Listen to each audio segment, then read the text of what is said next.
One round of fixtures down, one to go in the Champions League. Yes, that's right. And no tie is more finely poised than that of Bayern versus Liverpool, which is why we've come here to Munich. As Jurgen Klopp prepares to return to the home of his former Bundesliga rivals, we have a chat with a man who enjoyed a 7-year spell at the stadium behind us. And we'll also be hearing from our journalists across the continent, and we'll give our guests the chance to beat this man in between the sticks. A daunting task indeed. But first, since we've come all the way to Munich, we might as well take a look around. It's montage time!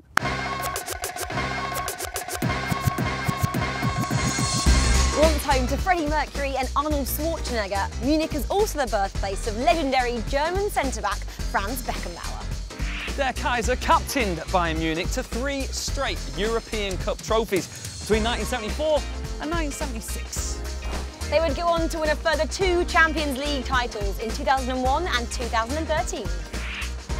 Making them the 3rd most successful club in the competition's history. Clubs from Munich have also won more than a quarter of all German top-flight trophies. Bayern with 28, 1860 with 1.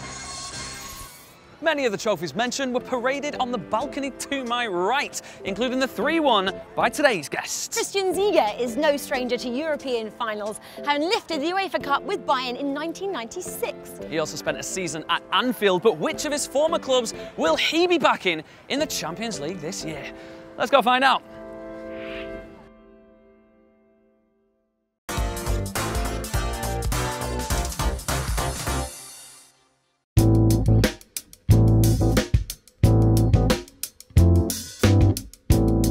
Christian, thank you very much for joining us. We're just going to dive straight in. Bayern versus Liverpool, 2 teams you have played for. Who do you think is on top going into the second leg? Oh, this is really difficult, but I think Liverpool missed in the first leg important player, and he will come back in the second leg. Munich is crowd-wise not a big place. The team is obviously, but I see Liverpool has good chances to come on top. You touched on it already. Virgil van Dijk will be returning from suspension. How big a boost will that be for Liverpool? All the games I've seen of Liverpool is if Van Dijk is playing, he's the man. He's the leader of the team. You couldn't see it in the first leg, but over the whole season, I think he's so important for that team. Obviously, you need the strikers up front as well, but to win something, you need a good defense, and he's dictating everything there. It's a big boost for Liverpool, definitely. Bayern, they didn't have a shot on target in the first leg. Surely it will be really important for Robert Lewandowski to step up here in Munich. He's always a threat. Even if you don't see him for 80 minutes, he knows what to do. He's always capable of scoring goals, especially at home. For Bayern Munich, playing at home might be an advantage, but the crowd is not the same like at Liverpool, I would say. And one of your former teams as well, Tottenham, they were excellent in the first leg. How impressed were you of them? I was impressed with the second half, although I have to say that Borussia Dortmund that I had difficulties in the defense and make some silly mistakes to get the goals. But second half of Spurs was really outstanding. Even with the results, the yellow wall is a daunting thing to face. Is there any chance of a Dortmund comeback, do you think? In football, there's always a chance to come back. I just remember Liverpool was 3-0 down at half-time in the Champions League final. At the end, they won this game. So you never know, and especially that place, I think they beat this season Atletico Madrid at home 4-0. If they get a good start, it's always possible, but they play against Spurs and they know what's coming up.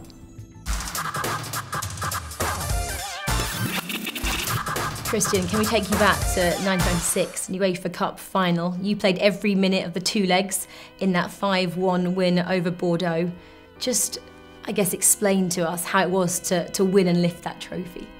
We were talking before the first leg about one player at Bordeaux, and that was Zinedine Zidane, and he was still a young player, and everybody in our coaching staff was saying that we have to keep an eye on him because he's really, really strong, and he was. We've been a bit lucky in the second leg because Vicente Lizarazu, he got injured after 14 minutes. So they had some problems in the defense. Good for us. But I like to play against the strongest team and win. Obviously, to lift the trophy, I remember what happens afterwards because we won on Wednesday night.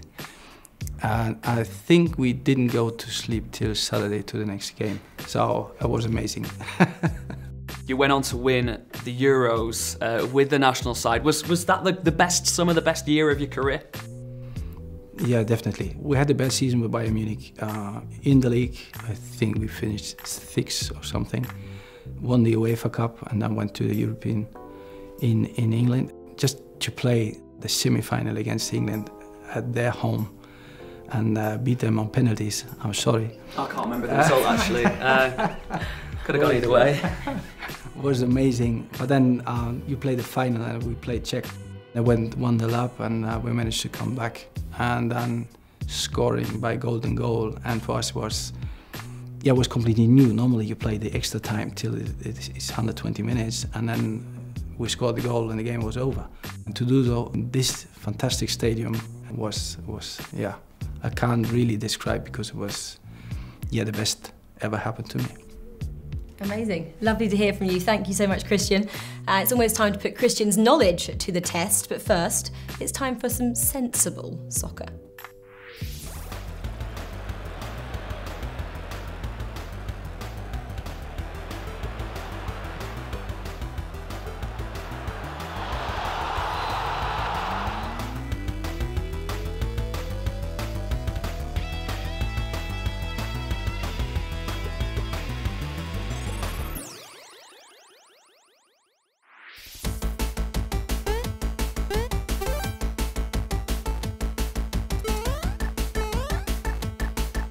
Hi Christian, Duncan Alexander from Opta here. We all know that you were a set-piece specialist, but can you handle the pressure of 5 questions from our stats archive? Well, that was our Opta stat guru, Duncan Alexander. He's going to ask you 5 questions. We can give you a clue to just one of them, and the score to match is 5 out of 5 by Henrik Larsson. Along with you, Liverpool have had 2 other players called Christian to play for them in the Premier League era. But who are they? No clue. No clue at all. The answer is Benteke and Poulsen. Your last 2 goals in the Premier League both came from direct free kicks. But who did you score them against? Can't remember. Must have been Arsenal. And one more. Can't remember. West Brom. West Bromwich Albion. Your final Champions League appearance for Bayern saw them unfortunately concede 5 goals, something they haven't done in a European game since. Who handed out the beating that day? I remember a lot of players in this team. So it was Ajax Amsterdam, fantastic team, young lads, unbelievable. The last player to directly assist you in the Premier League is also the oldest player to ever score in the Premier League and an Englishman that you faced in the semi-final at Euro '96. Who is it? I go for Teddy Sheringham. Teddy Sheringham it is. And our final question. And finally, you are one of only 3 players in Premier League history to collect 2 red cards in the space of 4 days or less.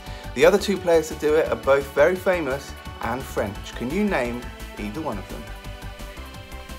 This must be Eric Cantona. Eric Cantona, ladies and gentlemen. He scored 3, second on our leaderboard out of 2. Not bad at all, really, to be fair. Take that on. It's okay. Now we're about to see if the man to our right is still a set-piece specialist, but first, let's hear from our goal journalists from across the continent in Euro Express.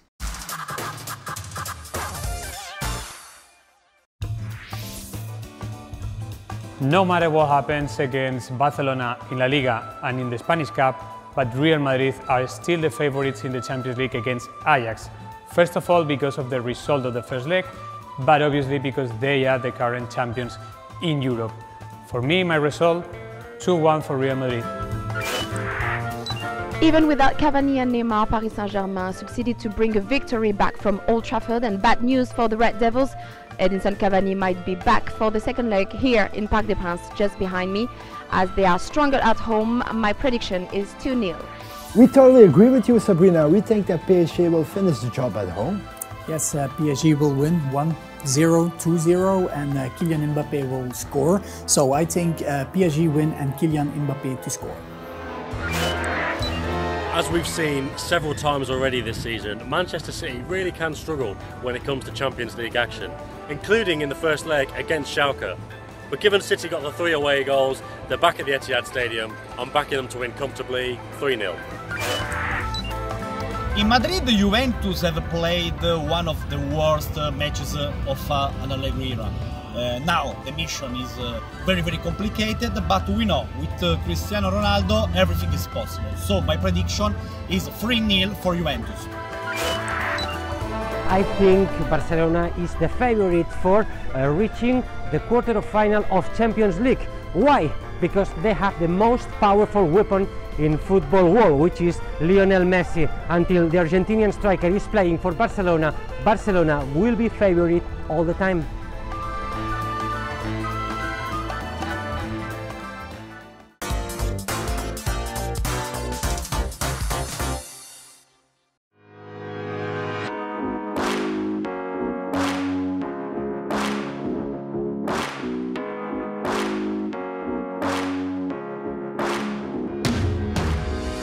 Christian, you're known as a set-piece specialist. 5 penalties against that man there. Are you feeling confident?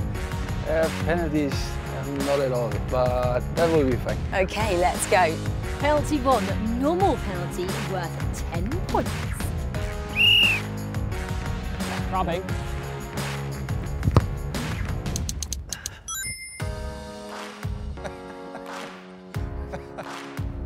You have to move. I know. Penalty 2, wrong foot worth 20 points. Ready? Ooh.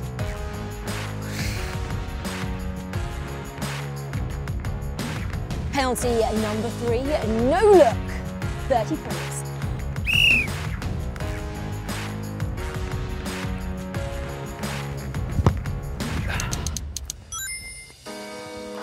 I tried to commit.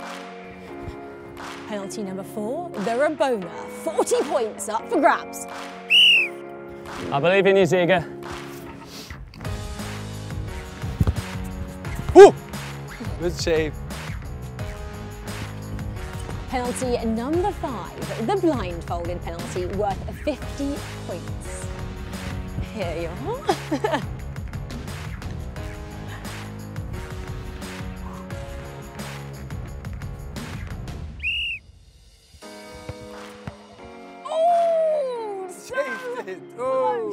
As well. 40 points there. Fine effort indeed. Not too bad from you, Johnny. I saved a couple against a German legend of football. That score does put you second on our leaderboard, so well done for that. And that does mean that you have to do 40 press-ups. Christian, were you happy with that? Yeah, I'm more than happy, yeah. Great, thought so. Thank you so much for being a great sport on the show today. And while he finishes his 40 press-ups, here's what to look forward to over the next 14 days. I think I've done it already. No, keep going. This week, Tottenham and Roma will look to protect their first leg leads on the road in Dortmund and Porto. Defending champions Real Madrid welcome Ajax with a narrow 2-1 advantage, and Manchester United travelled to the Parc des Princes with a mountain to climb. A week later, Juventus tried to turn the tables on Atletico in Turin. Man City welcome a shell-shocked Schalke, and Barca and Bayern will hope home advantage helps them break the deadlock against Lyon and Liverpool respectively. In the Europa League round of 16, Arsenal make the short trip to Rennes, while 3 other favourites have home ties as Sevilla take on Slavia Prague, Chelsea face Kiev and Napoli welcome Salzburg.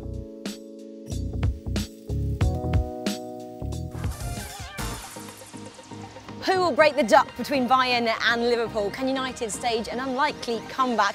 And is Ronaldo's UCL winning streak at an end? In just over a week's time, we'll have all the answers to those questions, and I can't wait. Neither can I, Rach, and we'll be back for another continental mini break in early April to bring you all the news from the Champions League quarterfinals. But for now, it's auf Wiedersehen for me. And Visum Nigel Mal from me. That was a mouthful.